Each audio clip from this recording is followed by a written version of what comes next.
and today I am going to discuss about the topic why we take oxygen and release carbon dioxide. इस question को जानने के पहले हमारे mind में और भी क्वेश्चंस आते हैं लाइक हमारी बॉडी को ऑक्सीजन की क्या ज़रूरत है, कार्बन डाइऑक्साइड किस तरीके से बनती है, इन गैसेस का किस तरीके से एक्सचेंज होता है and why only oxygen is taken up by blood, हमारा ब्लड सिर्फ ऑक्सीजन को ही क्यों टेकन अप करता है, अदर गैसेस को क्यों नहीं करता, एंड कैसे और क्यों कार्बन डाइऑक्साइड हमारी बॉडी से रिलीज होती है. So firstly we are starting from the question why we need oxygen, हमारी बॉडी को ऑक्सीजन की ज़रूरत क्यों है.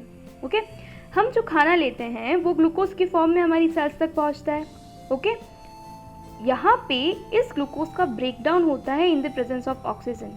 मीन्स ग्लूकोज हमारी बॉडी की सेल्स तक पहुंचा एंड ऑक्सीजन भी जो हम इनहेल करते हैं वो हमारी बॉडी की हर एक सेल तक जाती है. ठीक है, यहाँ इन सेल्स में रेस्पिरेशन की प्रोसेस होती है और इस रेस्पिरेशन की प्रोसेस में ग्लूकोज ऑक्सीजन से कंबाइन होता है एंड ग्लूकोज का ब्रेकडाउन करता है सिंपल कंपाउंड्स में like carbon dioxide and water.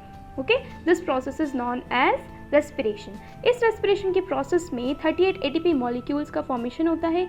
ATP actually stored form of energy है जिसका फुल फॉर्म एडेनोसाइन ट्राइफॉस्फेट होता है.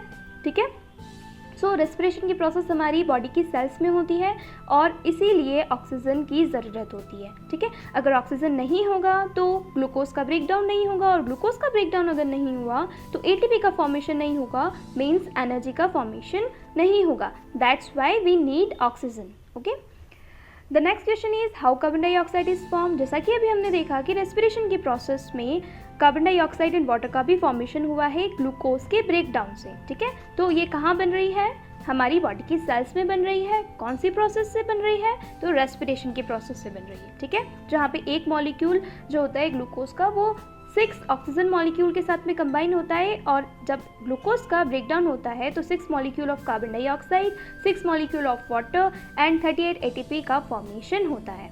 Okay the next question is देखिए अभी तो हमने देख लिया है कि ऑक्सीजन का क्यों ज़रूरत है हमारी बॉडी में एंड कार्बन डाइऑक्साइड कैसे हमारी बॉडी में बन रही है. अब इन दोनों गैसेस का एक्सचेंज कैसे होता है, ये जो मैकेनिज़्म होती है एक्सचेंज की ये 3 प्रोसेस से मिलके बनी होती है. ओके तो फर्स्ट इज ब्रीदिंग होता है inhalation of oxygen and exhalation of carbon dioxide. The second is conduction of respiratory gases and the third is cellular respiration. ठीक है, ब्रीदिंग एंड सेल्युलर रेस्पिरेशन में यहाँ पे डिफरेंस होता है, ये आप हमेशा ध्यान रखें. ब्रीदिंग होता है inhalation of oxygen and exhalation of carbon dioxide, जबकि रेस्पिरेशन की प्रोसेस ग्लूकोज का ब्रेकडाउन होता है in the presence of oxygen. ठीक है, जो एक सेल में होता है. ठीक है, मीन्स ये एक सेल्युलर प्रोसेस होती है. अगर हम कंडक्शन ऑफ रेस्पिरेटरी गैसेस की बात करें तो देखिए ऑक्सीजन जो हमने इनहेल किया है वो लंग्स में जाकर उसे कहाँ जाना होता है, सेल्स में. तो सेल्स तक इसे कौन पहुँचाता है, ब्लड. मीन्स इसका कंडक्शन कौन करता है, ब्लड.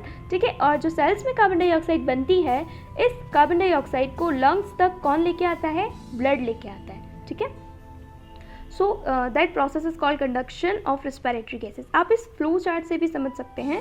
ऑक्सीजन का इनहेलेशन हुआ है, ऑक्सीजन लंग्स में गई है, ऑब्वियसली इसका कंसंट्रेशन यहाँ पे ज़्यादा होगा एंड ये लंग्स से कहाँ चली जाएगी, ब्लड में, ब्लड से ये जाएगी सेल्स में.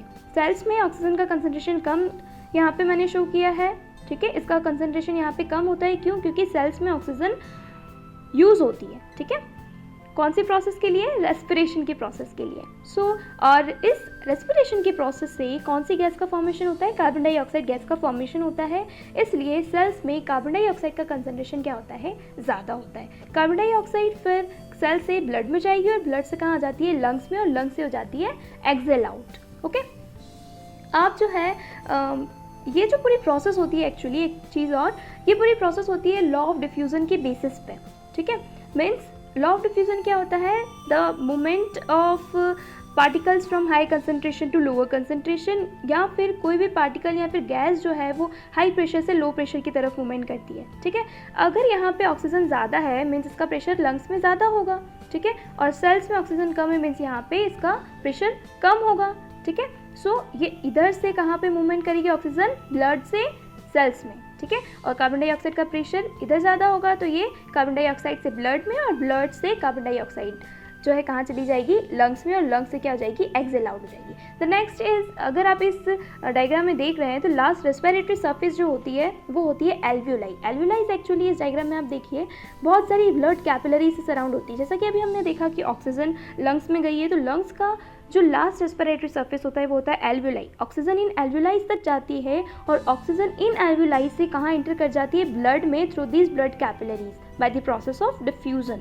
ओके, आप इस डायग्राम से भी समझ सकते हैं। देखिए एक एल्वियोलाई यहाँ पे शो की है और एक ब्लड कैपिलरी शो की है। ब्लड में अभी हमने देखा कि ऑक्सीजन जो है इसका कंसंट्रेशन कम होगा, ठीक है, क्यों, क्योंकि सेल्स में ये एक्चुअली यूज़ हो रहा है, ठीक है। तो ऑक्सीजन एल्वियोलाई में ज़्यादा होने के कारण ये ऑक्सीजन कहाँ पे एंटर कर जाता है, ब्लड कैपिलरीज में, और सेल्स में कार्बन डाइऑक्साइड बन रही है और सेल्स ने ब्लड को कार्बन डाइऑक्साइड दिया है कि इसको कहाँ पे छोड़ के आना है, एल्वियोलाइज में छोड़ के आना है, ठीक है। तो ब्लड से कार्बन डाइऑक्साइड कहाँ चली जाएगी, एल्वियोलाइज में चली जाएगी, ठीक है। एंड ये जो पूरी प्रोसेस है वो लॉ ऑफ डिफ्यूजन की बेसिस पे हो रही है। जैसा कि अभी हमने देखा, in human last respiratory surfaces alveoli which are numerous in number, so gaseous exchange take place between alveoli and blood capillaries, ठीक है।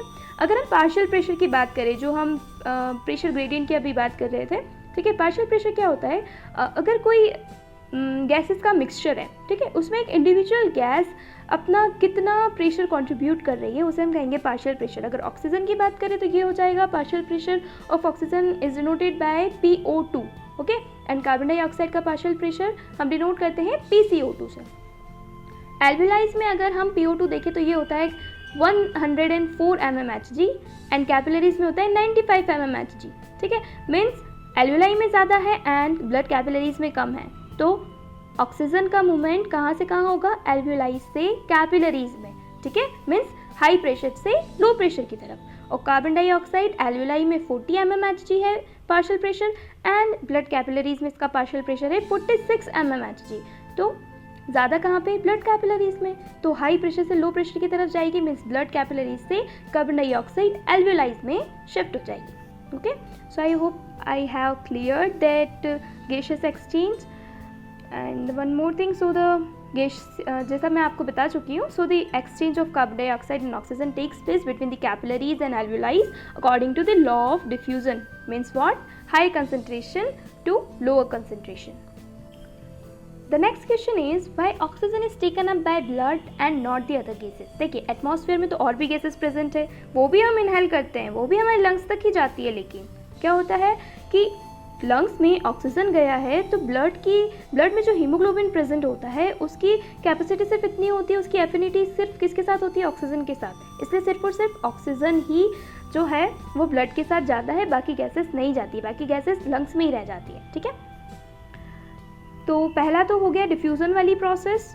डिफ्यूज़न वाली प्रोसेस से ऑक्सीजन क्या करता है, ऑक्सीजन को ब्लड टेकअप करता है एंड अल्टीमेटली कहाँ पहुँचा देता है, ऐसे सेल्स में जहाँ पे इसका कंसंट्रेशन कम होता है, ठीक है। और दूसरा, अगर एनिमल की जो बॉडी साइज है वो अगर ज़्यादा होती है तो सिर्फ डिफ्यूज़न प्रेशर यहाँ पे काम नहीं आता है, ऑक्सीजन की हर बॉडी पार्ट्स की सेल्स तक डिलीवरी के लिए, ठीक है। तो यहाँ पे किस चीज़ की ज़रूरत पड़ती है, रेस्पिरेटरी पिगमेंट्स की ज़रूरत पड़ती है, जो हमारी ब्लड में क्या होता है, हमारी बॉडी में ह्यूमन बींग्स की बात करें तो हीमोग्लोबिन, ठीक है।